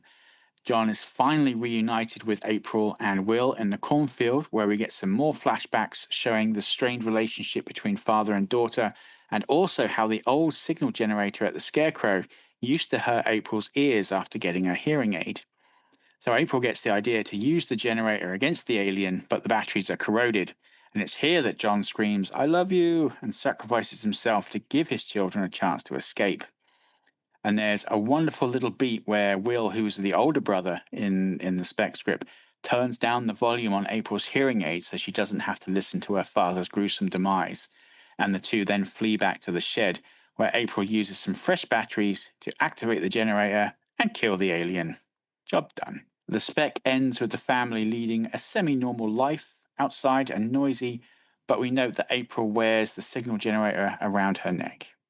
Yeah, man, it's really interesting to hear and compare, isn't it? And like you said, most of the seeds of the final product are there, but it's fascinating to see how they've been kind of pruned or how they've been developed into the final product. Mm. I mean, it's hard to talk about the formatting techniques used here, as you really need to see them to fully appreciate how effective they are. I'll put a few examples up on the website, but I highly recommend having a read through of the entire script. Yeah, I totally agree. Okay, so let's look at our characters. Are there any introductions that stood out to you as particularly effective or memorable? For me, it's that whole opening sequence from the pharmacy to the bridge. I mean, the amount of world building and character beats that go into that are genuinely mind blowing. Yeah, so elaborate on that for us, dude. Okay. I mean, from the little things like the sand paths to the packet of chips left on the shelves to the fact the characters don't wear shoes and obviously don't speak. I mean, this is all peak world building. And then you've got the characters. Marcus is ill. You know, he's vulnerable. You know, he's a little bit weak, and he spends most of the film in a very similar state. Evelyn is looking after him, searching for medicine. She is the nurturer of the family, the carer. Regan is watching out for her brother. She's responsible, she's thoughtful, and despite being at a significant disadvantage in this world, you know, through a lack of hearing, she makes up for that by being constantly observant and alert. Lee, meanwhile, is scavenging things that can be useful. He's thinking ahead, planning, preparing, taking the opportunity to scavenge for things that will help them in the future.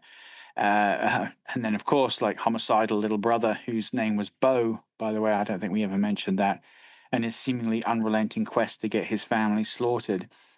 And that whole scene just gives us so much information without a single word of dialogue. I mean, what was yours, man? What did you think? Yeah, I enjoyed the introduction and initial kind of interaction between Regan and her younger brother, Bo. So it's from the sequence that you just talked about, but I think it shows the family communicate with or through sort of sign language really well. Mm, It introduces the rocket ship, which obviously play a sort of significant role yeah. soon, but also gives a great amount of context to the rest of the film. And you can see, you know, in this scene, I think Regan and Bo are sort of really close, and it kind of sets up much of what's to follow with her guilt and her father's relationship, her relationship with her father. Mm, So check it out. Interior aisle, late afternoon. A 10-year-old girl stands on her toes, barely able to see over the wooden counter to her mother. She smiles at her mother and gives her a thumbs up. With that, she's off. We follow her as she runs lightly through the store. She is also barefoot. The girl turns down an aisle to reveal a small boy sitting on the floor. He too is barefoot. As the girl approaches, we see in the thick dust of the floor he has drawn a rocket ship. She sits with him. He silently puts his hand to his chest, palm to the side, crosses his first two fingers of his other hand with deliberate focus. He then slowly puts his two hands together. He then looks up at her and quickly shoots his crossed fingers into the air like a rocket. She beams with pride for a moment and then signs back to him. Daughter signing, "Very good job." Boy signing as best he can. "That's how we get away." The girl's smile falls ever so slightly, but the boy suddenly taps her on the shoulder and scurries away. She's it. As the girl slowly gets up to follow him, we see for the first time a hearing aid. The boy disappears around the corner. I just like that, man. I just thought that was cool Hmm. and shows their Yeah. relationship and puts so much into sort of sets so much up Mm. for the film. Okay, so before we break down the scarology, did you have a scariest moment, Lee? Oh, it's tough for me to pick just one, but I think probably the scene where Evelyn is struggling to give birth, and the creature is right outside the. No, you know what? Fuck that. It's that fucking nail. From the minute it is pulled up right, it is that damn nail. How about you? Well, I thought it was the birthing scene for me. I mean, I'm not sure it's kind of scary, but it's pretty fucking tense, you Mm. know? And they're in such peril in this scene, and you have this kind of new life on the way and death looming so closely beyond the door. And Evelyn is in such kind of agony, but she can't make Mm. a sound. I have to say, dude, like Emily Blunt absolutely smashes this scene, man. Yeah. It's amazing. But that was it for me, dude. Yeah, the birthing scene, I think. Mm. Okay, then. So let's talk about the scarology. First of all, yes or no? Does the film more or less conform to the 10-minute rule? Yeah. Yes, it does. Okay, nice. Break it down for us, dude. Okay, so our first scare hits at 9.5 minutes, right at the end of the cold open, where Lee fails to save his son from the creature.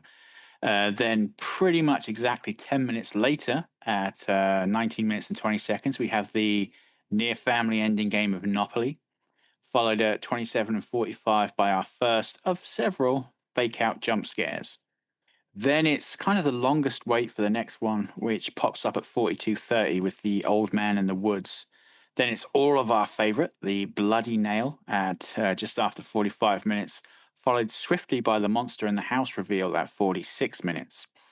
We get our second fake out with Evelyn hiding in the shower at 53:26, followed swiftly by the alien lurking behind an oblivious Regan at 56:30.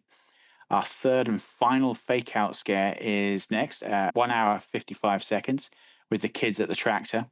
And then it's poor Evelyn's turn again as she is stalked by a submerged death angel at 1 hour 3 minutes and 30 seconds. Then back to the kids as they are attacked in the silo at 1 hour 9 minutes and 40 seconds. And then heartbreakingly, it's Lee's big moment as he sacrifices himself at 1 hour 14 minutes and 50 seconds. And our final scare is the big final showdown scene, which kicks off at 1 hour, 18 minutes, and 50 seconds. Nice, dude. Well, let's break down those acts for you. So, Act One consists of three pretty evenly paced scares that conform almost perfectly to the 10-minute rule. Act Two kicks things into overdrive with 9 scares. These are rapidly paced scares that barely give us time to regain our breath before Act Three concludes with one final fright. So, what does that give us? A quiet, evenly paced opening act that introduces us to the world and the rules at play before dropping us into a breakneck second act that continually escalates the threat and keeps us on the edge of our seat throughout before delivering a satisfying and well deserved climax that proves both enthralling and surprisingly optimistic. Oh, fantastic! Do you have any thoughts about the themes at play in the film? Yeah, so thinking about our kind of Parker themes, I think this is, for me, this is down as being a sort of about fear of death. I think Hmm. the family are sort of really struggling to sustain life and keep each other alive. They are acutely kind of aware of what it means to lose a family member, and certainly, Yeah, the parents are determined not to let this happen again. You feel the father is just constantly like a coiled kind of spring of yeah, tension, trying to kind of protect his family and keep them alive. As you mentioned, Marcus is kind of really fearful throughout most of the film and, only really discovers his bravery when it's to help his mother, who is giving birth to kind of new life. mm, And of course, there's Evelyn herself, who shows, she shows such kind of bravery and grit and sort of motherly determination to keep her children and her sort of newborn alive. yeah, In the wider context, as I mentioned earlier, I think the film is kind of about what we don't say and what we should be saying to kind of our mm, loved ones. And the film really hinges on what kind of Lee is not telling Regan, right? That he loves her. And I think that propels a lot of the action and a lot of the drama. And I think it provides, the film with its most kind of emotional scene, right? Yeah, so that's kind of what I think. What about you, mm. dude? I mean, for me, obviously, fear of the unknown is a big one here. I mean, that's just what these creatures are, like one big unknown. All our characters know about them is how to just barely survive them. They don't know what they are, where they came from, what they want, what they eat, how to kill them. And secondly, this is basically just a family drama, how a family unit processes grief in a world where they can barely communicate with one another. And I think one of the reasons that this film hits me so hard is that it's also kind of a study on parenthood and the struggles and fear that brings. I mean, there's nothing more terrifying, I think, than being a parent. You worry about your kids all the time. Not to the point of neurosis, but are they okay? Where are they? What are they doing? And for me, especially, all the time I'm thinking, am I a good father? Have I done enough? Am I doing enough? It's just it's just on your mind constantly. And I think the misconception between Regan and Lee, where she thinks he doesn't love her or trust her, where in reality is he just can't bear the thought of losing another child and sees her mistakenly but understandably as the most vulnerable of them. Whereas in fact, it's her disability that proves to be the strength that gives them and perhaps the world a chance to fight back against the aliens and in the climax. Yeah, nice, man. Because it's slightly different interpretations from us, isn't it? So I think Hmm. that's kind of interesting. It just goes to show how subjective Yeah. these things are, right? I think that's cool. What, if anything, do you think you've learned from the scripts here, Lee? I mean, I've said this before, but a killer concept will carry you to victory in every battle. And this, my friend, is an absolute axe murderer of a concept. It's a stone cold killer. And this is also a fantastic example of writing the best script for the right reader. And this is something I've spoke about in the past as well. I mean, the spec was so unique that it was snapped up. All those flourishes served to get it noticed and get it sold, which, let's face it, is the is the unattainable dream and ultimate goal for like 99.9% of us in this business. Yeah. And it just sort of goes to drive home the advice Chris Devlin gave us when he wrote Cobweb with the lowly studio script reader in mind. Write something that will get you in the room because that's half the battle, dude. I mean, hell, that's most of the battle. How about you?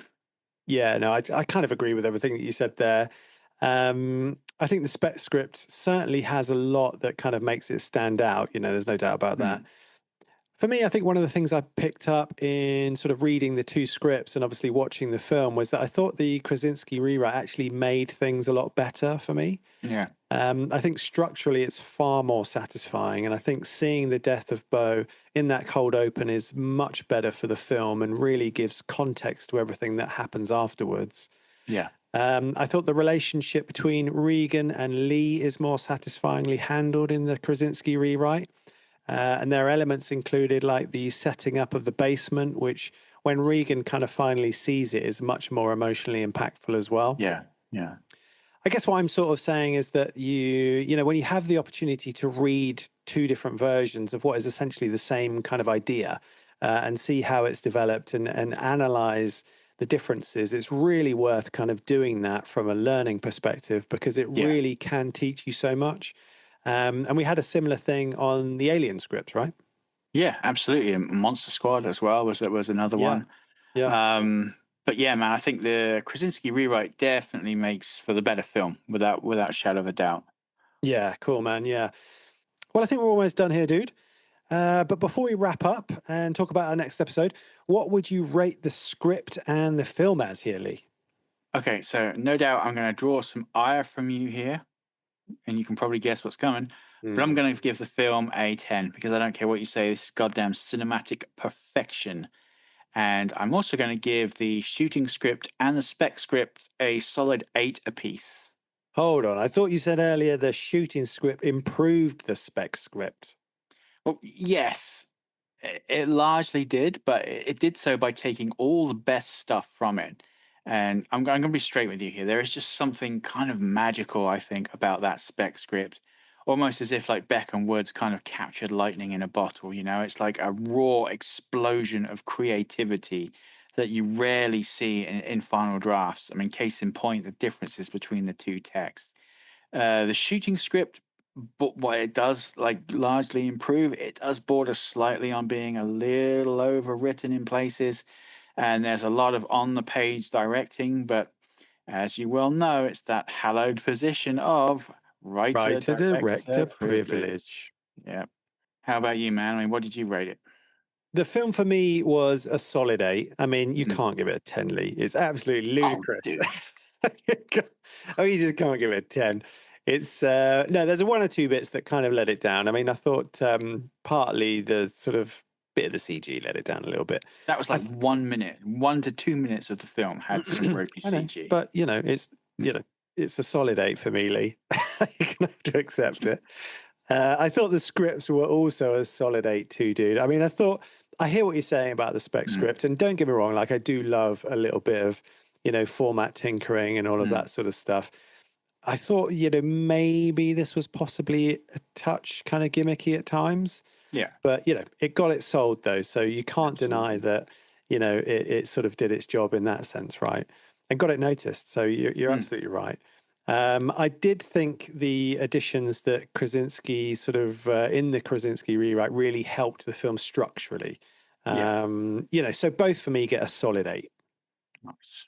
That's cool. That's cool. So what does that give us? That gives us a grand total of 18 out of 20 for the film and 16 out of 20 for both versions of the script. That's pretty cool, I think. You think Yeah, that's I think fair rating? that's probably about right, isn't it? Yeah, apart from the fact you drastically underrated the film, but No, no, it's- Lee, it's purely subjective. Purely well, subjective. if I'd gone down one and you'd gone up one, it would have been rated the same. So, Yeah, yeah. So so we I guess can. that's a pretty fair rating, I think. I think so. I think it's a solid 8. Hmm. Okay, man. So what's on the agenda for next time? Okay, so next time on the Script to Screen podcast, we'll be diving back into the world of network television as we take a deep dive into the origins of the global entertainment juggernaut. That is season 1, episode 1 of The Walking Dead. Nice, dude. Can't wait for that one. Hmm. Yeah, fan of the comics too, so it'll be interesting to Oh see yeah, me too. what goes We'll on be there. having a lot of comic related stuff in that one. Love it. Love it. We'll also be talking about what could have been if Ooh, Frank Darabont hadn't left the series after series 1. And there's some interesting stuff in there, I think. interesting. Nice. Looking forward to that. Okay, so if you enjoy the podcast, please hit like and subscribe because it's free. It takes no time at all. And if you're feeling generous, please leave us a review on your podcatcher of choice because it really, really helps us and helps new people find us. Do check out our socials. We're on Facebook and Blue Sky, and we can be reached there. We also publish to YouTube, so you can listen to us there. There's no visuals, but plenty of audio goodness. Feel free to drop us a line with any thoughts on our website. That is www.scripttoscreenpodcast.com. We always love hearing from you guys, and we have much more content there as well. Script samples, scarology graphs, all sorts going on there, Lee, isn't there? Hmm. We are now also offering script reading services. Now, this is new for us. We will both analyze your script and give you tailored feedback on your work. We're also, and this is quite exciting, creating pitch decks for projects. Now, we will collaborate with you to create a stunning pitch deck for your project, which you can then take out into the world and get pitching.